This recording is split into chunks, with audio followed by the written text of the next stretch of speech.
I never imagined a single chair could change my entire life.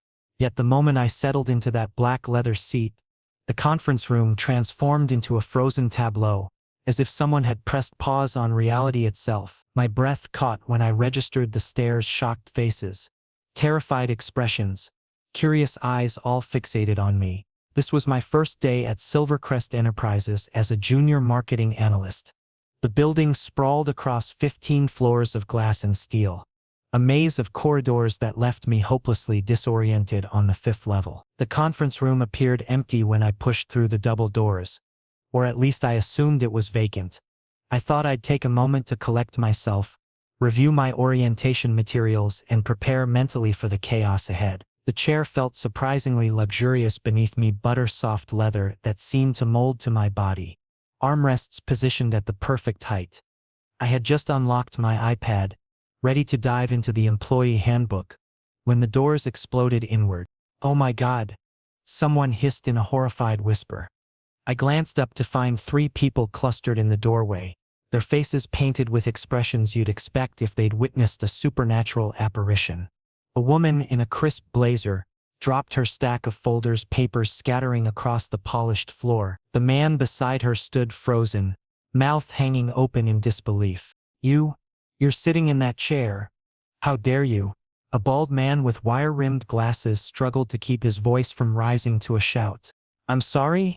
Confusion washed over me. "It's just a chair." "Just a chair?" The woman repeated my words as though I'd committed an unforgivable sin. "That's Mr. Westwood's chair. The CEO's personal seat. Nobody, and I mean absolutely nobody, sits there." My stomach plummeted. First day on the job, and I'd already managed to violate some sacred company tradition by parking myself in the most powerful man in the buildings.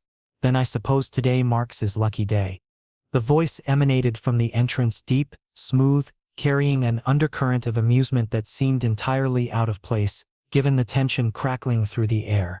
The 3 employees scattered like the Red Sea parting, and through the gap walked him, Stephen Westwood. Photographs failed to capture the reality of his presence. In person, he was absolutely breathtaking, a sharp jawline that could cut glass, impeccably styled dark hair, touched with distinguished gray at the temples, and eyes. Dear God, those gray-blue eyes pinned me in place like a butterfly mounted for display. His tailored navy suit fit with the kind of perfection that screamed custom-made by designers whose names I couldn't pronounce. But what struck me most wasn't his obvious wealth or commanding stature, it was the slight smile playing at the corners of his lips. Small, mysterious, almost teasing. "Sir, I'm so sorry." I scrambled to stand, heat flooding my face. "Stay." One single word. Simple, commanding. Yet somehow I found myself sinking back into the chair without conscious thought, as if my body had decided to obey before my brain could process the instruction. "What's your name?" He addressed me directly, completely ignoring the 3 people still hovering near the doorway. "Cooper. Cooper Chen. I just joined the marketing department this morning." My voice trembled despite my best efforts to sound professional. Cooper." He spoke my name slowly, as though tasting a fine wine and determining its vintage. "Tell me, Cooper, how does it feel?" My chair. The silence in the room became oppressive. I could hear my own heartbeat thundering in my ears. "It's comfortable?" I ventured carefully, unsure if this was some kind of test. Stefan's smile widened fractionally. "Good. Keep it warm for me." Then he shifted his attention to the others. "The meeting starts in 15 minutes. Cooper stays." As though he'd issued an imperial decree, the 3 employees scattered, confusion and shock written across their faces, but none dared question his authority. We were alone. Stefan pulled the chair opposite mine and settled into it with fluid grace, crossing one leg over the other, his unwavering gaze never leaving my face. "So Cooper Chen," he leaned forward slightly, the subtle shift bringing him closer. "Do you always make such memorable first impressions?" I swallowed hard against the sudden dryness in my throat. Something about this man felt dangerous, not threatening in a physical sense, but intoxicating in a way that set warning bells ringing in the back of my mind. And I was only just beginning to realize that I'd somehow captured the attention of the most powerful CEO in the city, whether intentionally or accidentally remained to be seen. The way he studied me made me feel simultaneously exposed and seen in a manner I'd never experienced before. His gray-blue eyes seemed to catalog every micro-expression that crossed my face, reading me like an open book while he remained an enigma. The expensive cologne he wore, something woody with notes I couldn't identify, drifted across the space between us, making it difficult to think clearly.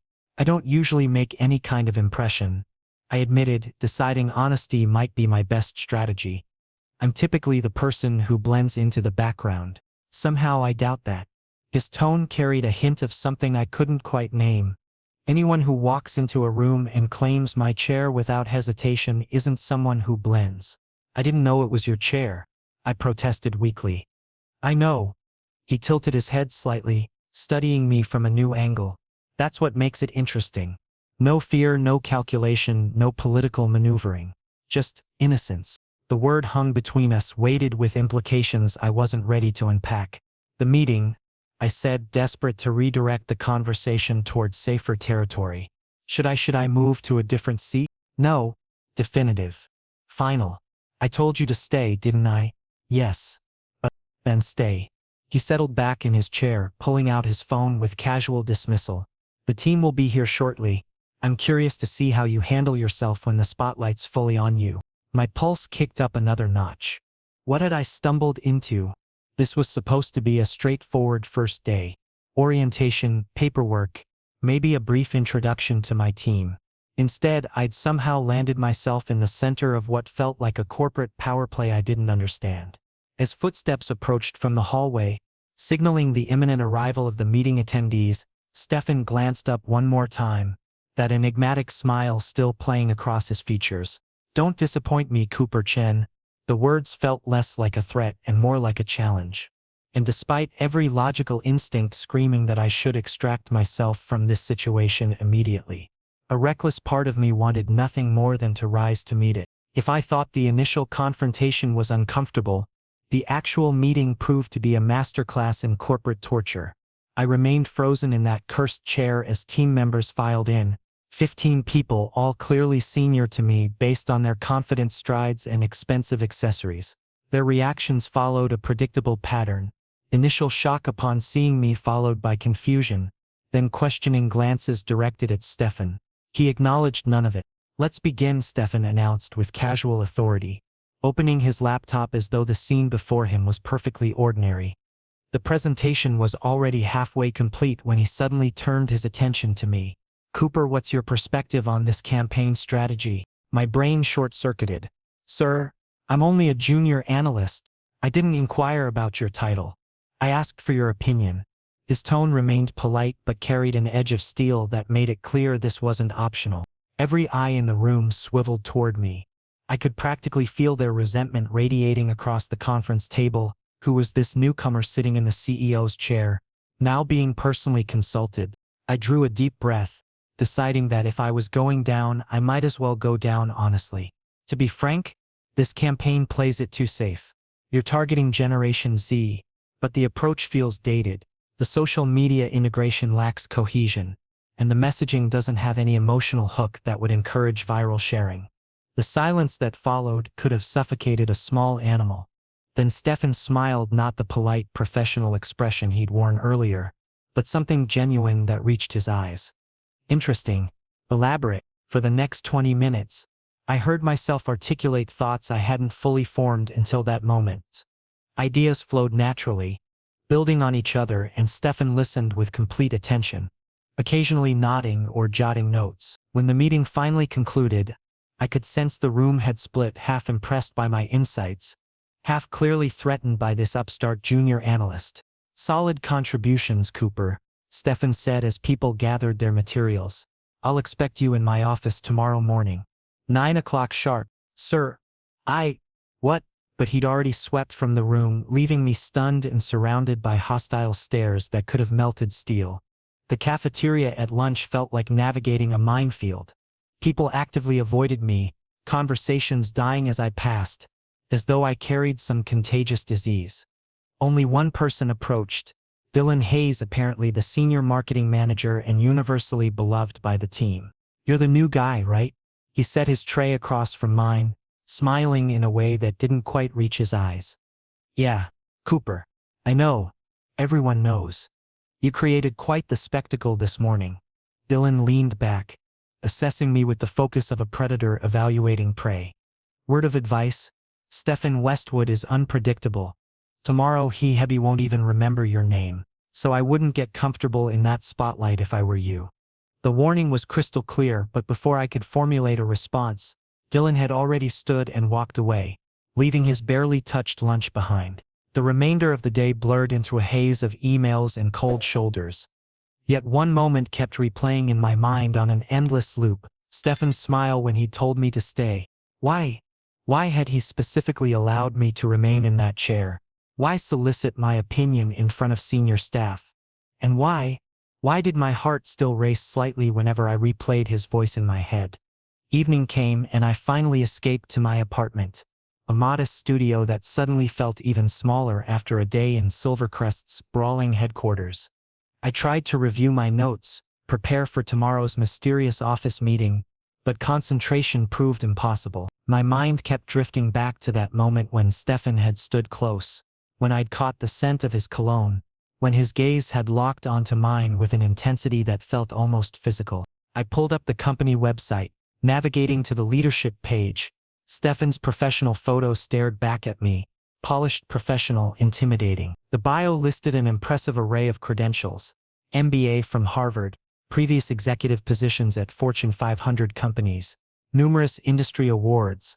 Nothing in that sterile corporate biography hinted at the man who'd smiled mysteriously and told a nobody junior analyst to stay in his chair. My phone buzzed with a message from my mother. "How was the first day, sweetheart?" I stared at the screen, unsure how to answer.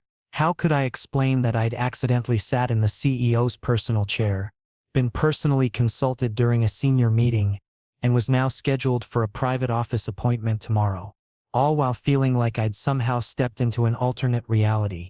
"Eventful," I typed back. "Tell you more later." Sleep came reluctantly that night, my dreams a confused tangle of gray-blue eyes, leather chairs, and whispered words I couldn't quite decipher. When my alarm shrieked at 6:30, I jolted awake with my heart already racing, anticipation and anxiety warring for dominance in my chest. I selected my outfit with unusual care, professional but not trying too hard, confident but not presumptuous. As I knotted my tie, I caught my reflection in the mirror. My own eyes stared back, wide with something that looked suspiciously like excitement beneath the nervousness. "You're being ridiculous," I told my reflection. "He's the CEO. You're a junior analyst. This is professional. That's all." But even as I said the words, I knew I was lying to myself. The commute to Silvercrest felt simultaneously too long and too short. My fellow passengers on the subway seemed oblivious to the internal crisis happening in my head. They scrolled through phones, read newspapers, dozed against windows, normal people having normal mornings. Meanwhile, I was heading toward a meeting with a man who'd somehow managed to completely derail my equilibrium in less than 24 hours. I arrived at the building 45 minutes early, grabbing coffee from the lobby cafe and finding a quiet corner to steady my nerves. The hot liquid helped ground me, bringing my racing thoughts back under control. I could do this. It was just a meeting. Professional. Normal. Except nothing about yesterday had been normal. And something told me today would be even less so. At 8:50 I stepped into the elevator, pressed the button for the executive floor, and watched the numbers climb with a growing sense of inevitability. Whatever was about to happen, there was no turning back now. At 8:55 I found myself standing outside Stefan's office, palms slick with nervous perspiration, pulse hammering against my ribs. The executive floor existed in a different stratosphere from my department's. Hushed conversations, pristine surfaces, an atmosphere of barely contained power. Glass walls offered glimpses into sleek offices, minimalist decor speaking of taste and wealth, and underneath it all that pervasive scent of expensive cologne mixed with ambition. "Mr. Westwood will see you now." His assistant, a sharp-eyed woman introduced as Rachel, gestured toward massive double doors that seemed designed to intimidate. The office exceeded even my inflated expectations. Floor-to-ceiling windows framed a spectacular view of the city skyline, morning light streaming across sleek black furniture that probably cost more than my annual salary. In the center of this carefully curated space sat Stefan behind an enormous desk, absorbed in whatever displayed on his tablet screen. Punctual. I appreciate that quality. He glanced up, those penetrating gray-blue eyes finding mine immediately, and gestured toward the chair facing his desk. Sit. I lowered myself carefully into the seat, hyper-aware of my posture, my breathing, the way my hands rested on the armrests. Tell me, Cooper. Stefan leaned back, steepling his fingers in a gesture that radiated controlled authority. Why did you apply to Silvercrest? The question caught me off guard. Marketing has always interested me, and this company has the best rehearsed answer.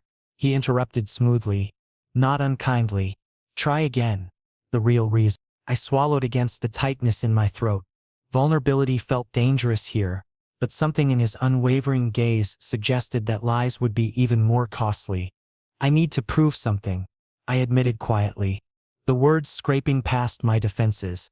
Everyone assumes I'm here because of my degree, not because I possess actual talent. I want to demonstrate that I earned this opportunity through capability, not credentials. Stefan's expression shifted. Subtle, barely perceptible, but I caught the softening around his eyes. Honesty. Refreshing. He stood, moving around the desk toward the windows, his silhouette backlit by morning sun. Yesterday, during that presentation, what you said wasn't beginner's luck or nervous rambling. You're a natural strategic thinker. That's exceptionally rare. Thank you, sir. Stefan. The correction came gently but firmly. When we're alone, use my name. My breath hitched. The informality felt loaded with implications I wasn't prepared to examine. Stefan. I tested the word, and something in his posture shifted at the sound of his name from my lips. I'm assigning you to a special project, he continued, turning to face me fully. Direct collaboration. We're rebranding the flagship product line, high stakes, compressed timeline, and he paused, holding my gaze with unsettling intensity. Absolute confidency required. Why me? The question escaped before I could restrain it. That mysterious smile returned, the one that had haunted my dreams. Because you occupied my chair without hesitation or fear. Because you voiced your actual thoughts when everyone else performed carefully calculated political theater. And because he moved closer, close enough that I could distinguish individual notes in his cologne. Sandalwood, bergamot. Something darker underneath. I trust my instincts about people. My instincts say you're precisely what this project requires. The distance between us had collapsed to something intimate, almost dangerous. I became acutely conscious of his height, the breadth of his shoulders, the way his presence seemed to fill all available space. When he stood this close, I had to tilt my head back slightly to maintain eye contact. I won't disappoint you, I managed, though my voice emerged rougher than intended. I know. Simple confidence, absolute certainty. Then he stepped back, and the professional mask slid seamlessly into place. Collect the project files from Rachel. We'll meet daily to review progress. Questions? No, sir, Stefan. His name still felt foreign on my tongue, like speaking a language I hadn't quite mastered. The rest of the day dissolved into a blur of excitement and mounting anxiety. Dylan cornered me in the corridor as evening approached. His earlier friendly facade completely abandoned. Private project with Stefan? His tone carried an edge sharp enough to draw blood. Do you have any concept of how many people have invested years trying to earn his personal attention? And you waltz in on day one and I didn't do anything intentional. I defended, though my voice lacked conviction even to my own ears. Doesn't matter. Dylan leaned closer, dropping his voice to something threatening. Stay out of waters you don't understand, Cooper. Stefan Westwood's world isn't meant for people like you. The sooner you accept that reality, the better off you'll be. The warning should have frightened me. Instead, it ignited something contrary and reckless in my chest. When I finally reached home well past midnight, Dylan's threats had already faded against a single persistent thought. Stefan trusted his instincts about me. And heaven help me, I was already thinking about him far more than any professional relationship should warrant. I spread the project files across my small kitchen table, the sheer scope making my head spin. Complete brand overhaul, market repositioning, consumer psychology research, competitive analysis, millions of dollars balanced on decisions we'd make over the coming weeks. The pressure should have been paralyzing. Instead, I felt electrified. This was my opportunity to prove I deserved to be here. To demonstrate that Cooper Chen wasn't just another privileged graduate coasting on credentials. I could do this. I would do this. But beneath the professional determination, another feeling had taken root. Every time I recalled Stefan's words, the way he'd spoken my name, the way he'd invaded my personal space with such casual confidence, that loaded moment when he'd said, "I trust my instincts," something stirred in my chest. Something I wasn't ready to name or examine too closely. I opened my laptop, pulling up the initial research files, determined to arrive at tomorrow's meeting prepared with preliminary ideas. Hours dissolved as I dove into consumer data, market trends, competitor positioning. By the time I noticed the clock reading 3:30 a.m., my eyes burned and my brain felt stuffed with cotton. But I drafted a rough strategic framework. As I finally collapsed into bed, my last coherent thought before sleep claimed me was wondering what Stefan was doing right now. Was he still awake, reviewing files in that pristine office? Had he gone home to wherever powerful CEOs lived? Did he think about our conversation, or had he already moved on to more important matters? I fell asleep with gray-blue eyes haunting the edges of my consciousness, and when morning came far too soon, they were the first thing I remembered. The project consumed the next 3 weeks of my life entirely. Daily meetings with Stefan became my new normal, sometimes in his pristine office during business hours, other times late into the evening when the building had emptied and only security guards remained to witness our marathon sessions. We discussed strategy, debated market positioning, bounced ideas off each other with increasing ease, and slowly, almost imperceptibly, the professional walls between us began to crumble. This wasn't just a boss-employee dynamic anymore. Our conversations drifted into personal territory. "What about your family?" he asked one night around midnight as we sat surrounded by scattered reports and empty coffee cups. City lights twinkling far below through those massive windows that made me feel suspended in the sky. Small unit, just my mother and me. My father died when I was 13. I shared the information with surprising ease, despite typically guarding such personal details carefully. Stefan nodded slowly, and I caught something flickering behind his eyes, recognition, perhaps understanding. I lost both parents in a car accident when I was 21. Still in business school, actually. In that vulnerable moment, something connected between us. Two people carrying similar scars. Finding unexpected solidarity in late-night confessions exchanged over marketing analysis and cold caffeine. But alongside that emotional connection, attraction had been growing steadily, undeniable and increasingly dangerous. When he leaned over my shoulder to examine a presentation slide, his breath warm against my neck. When our hands accidentally brushed reaching for the same tablet, and neither of us pulled away immediately. When his gaze lingered on me just a fraction too long to be purely professional, I couldn't pretend anymore that nothing was happening. Meanwhile, Dylan's hostility had escalated dramatically. He'd begun spreading vicious rumors throughout the team, whispered insinuations that I was sleeping my way into promotions or using Stefan for career advancements. One afternoon, the confrontation became unavoidable. "Do you actually believe Stefan gives you special treatment because of your supposed talent?" Dylan's voice rang out across the cafeteria, deliberately loud enough for surrounding tables to hear clearly. "Wake up, Chen. He's bored with his usual circles and your convenient entertainment. Once the novelty wears off, you'll be back where you started, invisible and irrelevant." The humiliation burned through me like acid. I started to stand, ready to defend myself, when another voice sliced through the tension. "Careful, Hayes." Stefan's words cut through the space like a blade. He'd appeared from seemingly nowhere, his expression glacially cold, while his eyes blazed with barely restrained fury. "Mr. Westwood, I was merely—" "Save whatever excuse you're formulating." Stefan's tone permitted no argument, no negotiation. "My office." Immediately, Dylan actually paled, practically fleeing the cafeteria. Stefan's gaze shifted to me, noticeably softer now, concerned, protective in a way that made my chest constrict. "Are you all right?" "Yeah. I've dealt with worse." I attempted to dismiss it casually, but my voice betrayed me with a slight tremor. "You shouldn't have to tolerate this." Anger still simmered beneath his controlled exterior, not directed at me but on my behalf. That realization struck something deep inside me. Someone was defending me not out of obligation or company policy, but because they genuinely cared. Later that evening, back in the solitude of his office, the tension finally shattered. We'd been ostensibly reviewing project updates, but the air felt thick with everything we weren't saying. "Cooper," Stefan began, carefully, setting down his pen and directing his complete attention toward me. "I realize this situation has become complicated.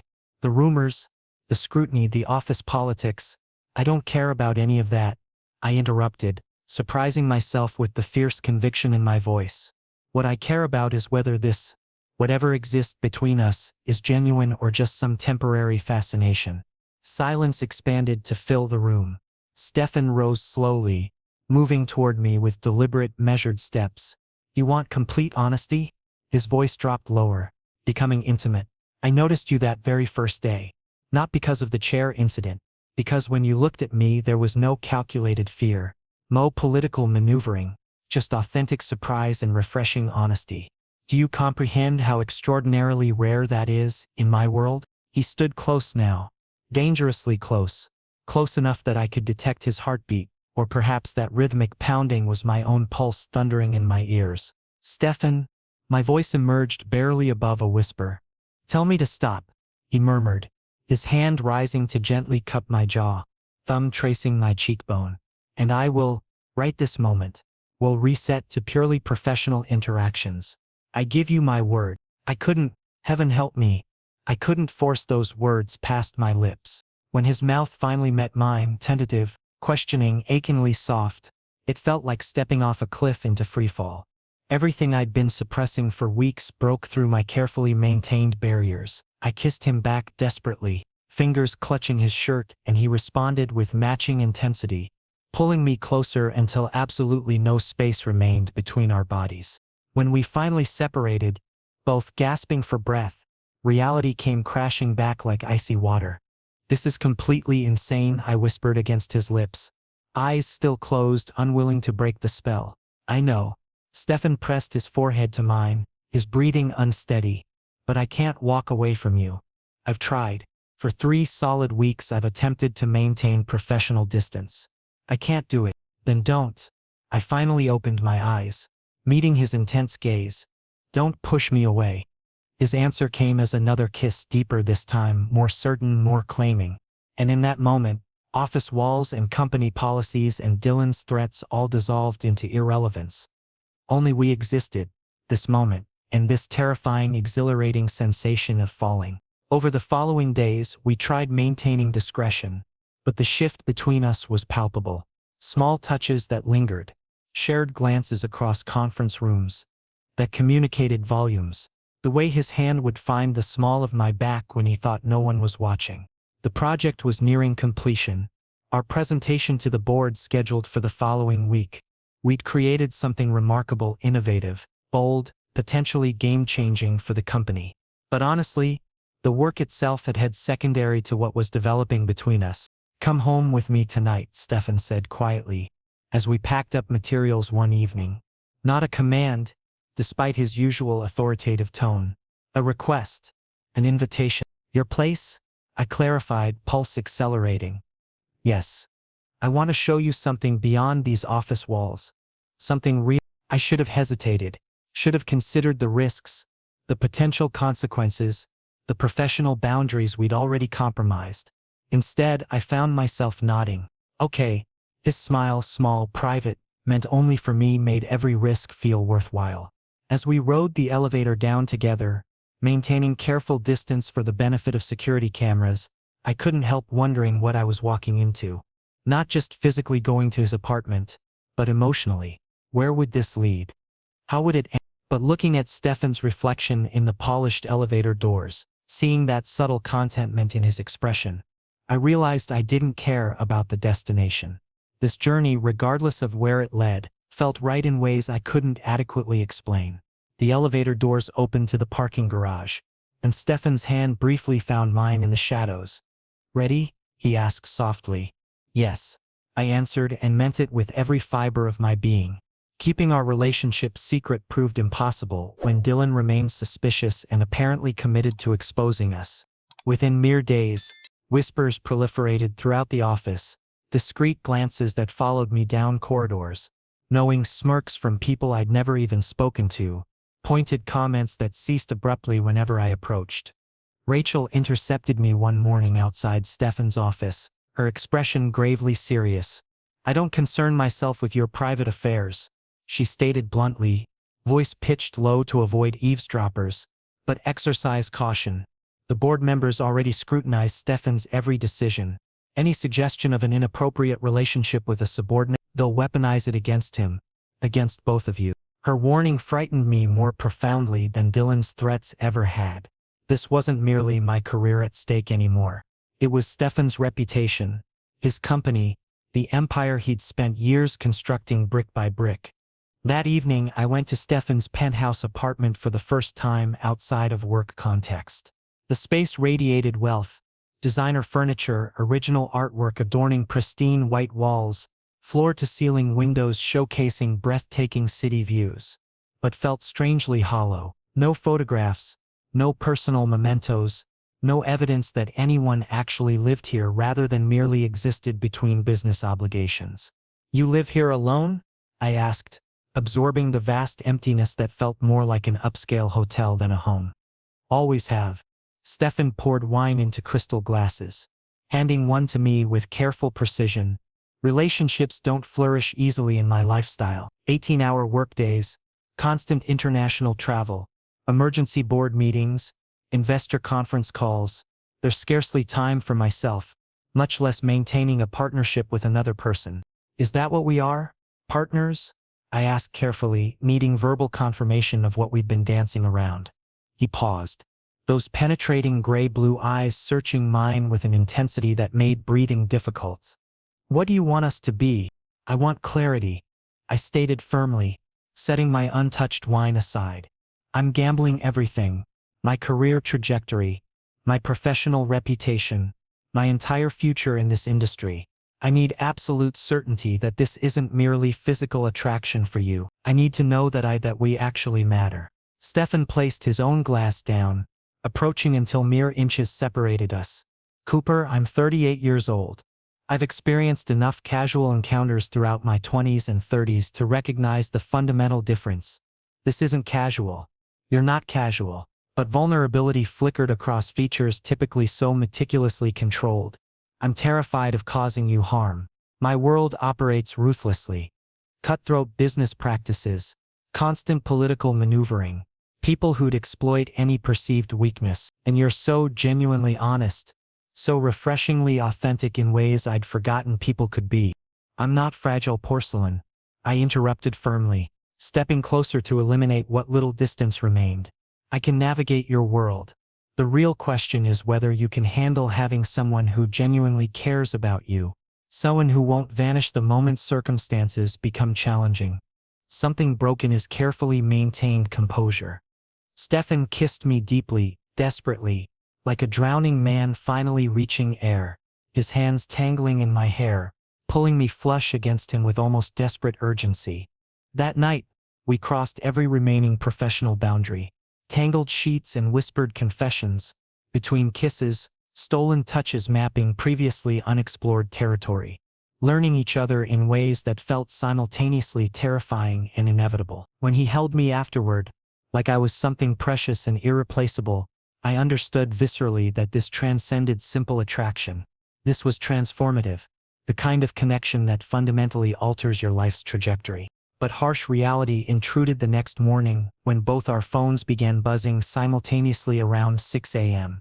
Stefan grabbed his first, his expression darkening ominously as he read the screen. "They know," he stated flatly, jaw clenching. "About us?" My stomach plummeted sickeningly. "Someone filed an anonymous complaint.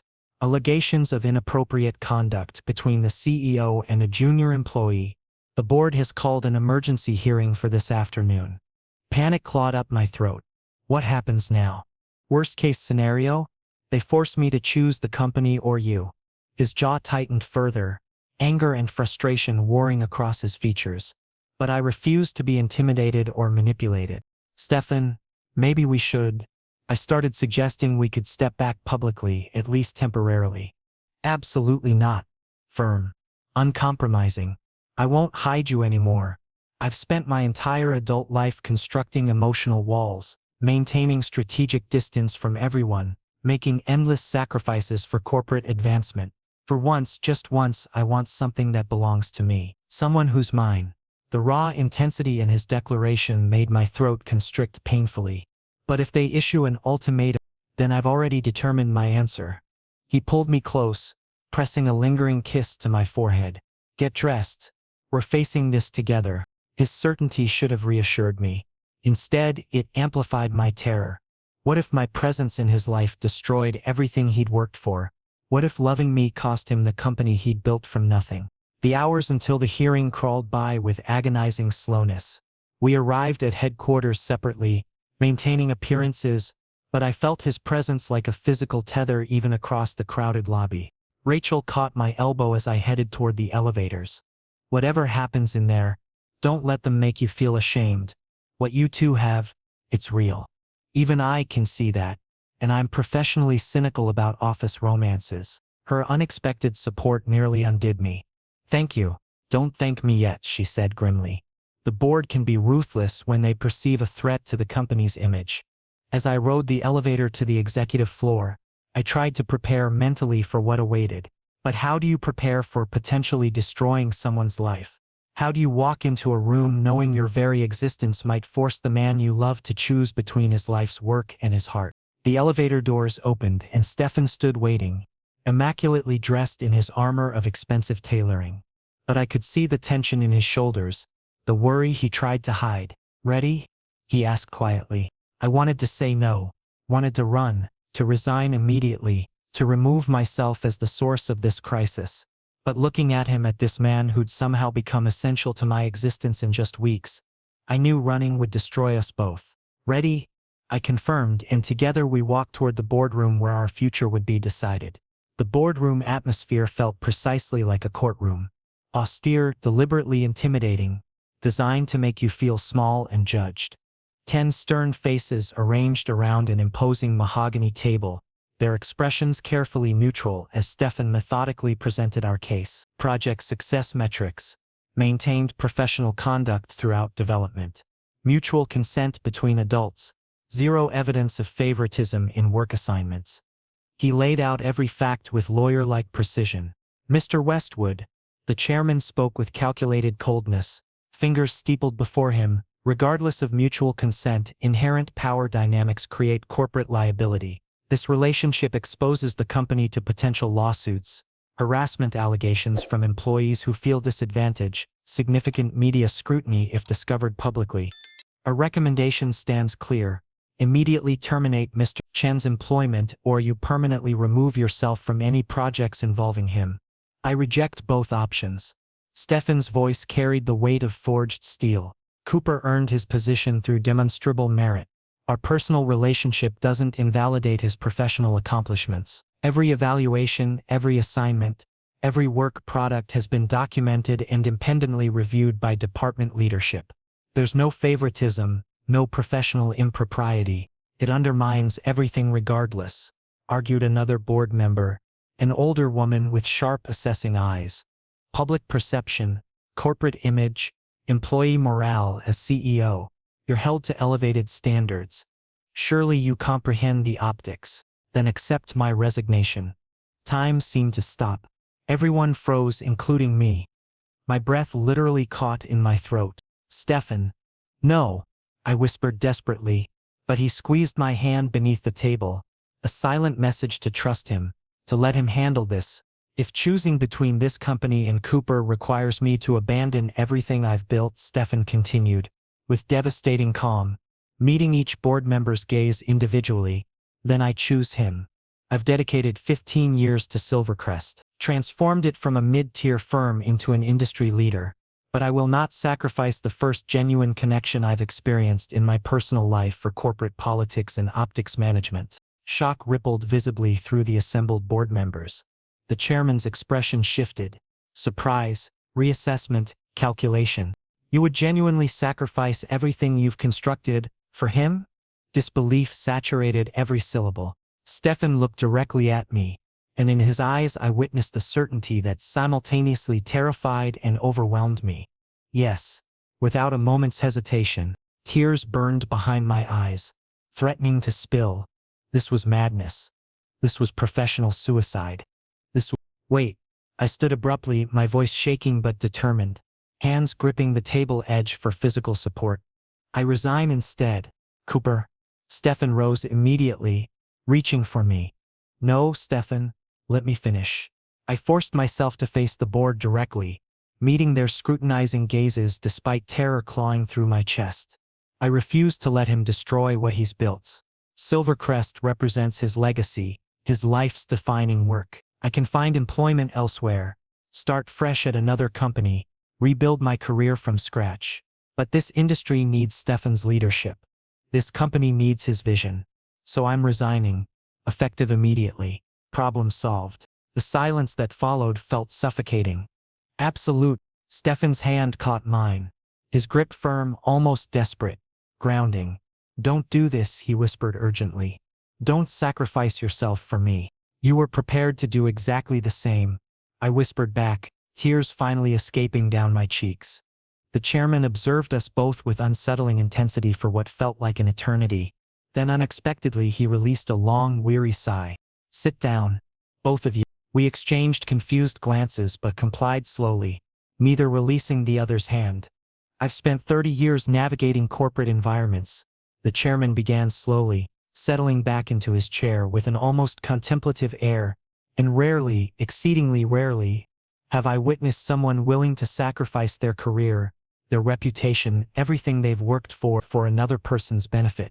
Mr. Westwood, your dedication to this company has never warranted questioning. Your integrity, strategic vision, leadership capabilities, all exceptional. Mr. Chen, your willingness to walk away rather than damage someone you care about reveals remarkable character. He paused significantly, glancing at the other board members, who were nodding with gradual acceptance. Conditional approval. Mr. Chen transfers to a different department, marketing strategy under Harrison's direct supervision, completely separated from the CEO's oversight structure. Different projects, different reporting hierarchy, independent performance evaluations, zero direct professional interaction during business hours. If you can maintain those boundaries while continuing whatever personal relationship you choose, we have no objection. But understand clearly, one mistake, one suggestion of impropriety or favoritism, and we reconvene this discussion with considerably less leniency. Relief flooded through me with such intensity I nearly collapsed. Stefan's grip tightened on my hand, his other hand briefly covering his face as visible tension drained from his frame. Agreed. Stefan managed, his voice rougher than usual with emotion. Absolutely agreed. Thank you. Thank you so much. I barely whispered, my voice breaking completely. Don't provide us reasons to regret this decision, the chairman warned, though I detected the hint of a smile at his mouth's corner. Dismissed.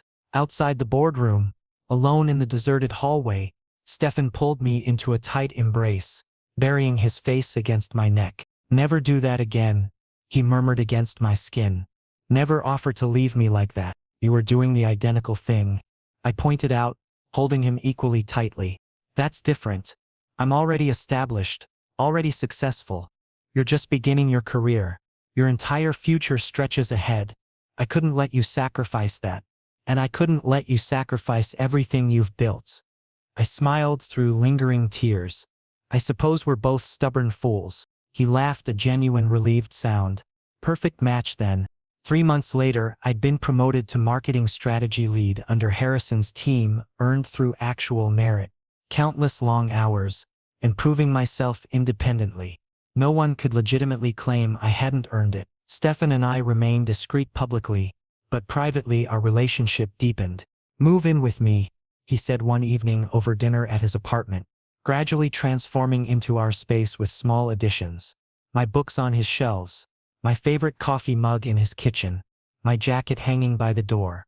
Small invasions that made the cold penthouse feel warmer, more alive. My fork froze midway to my mouth, heart suddenly racing.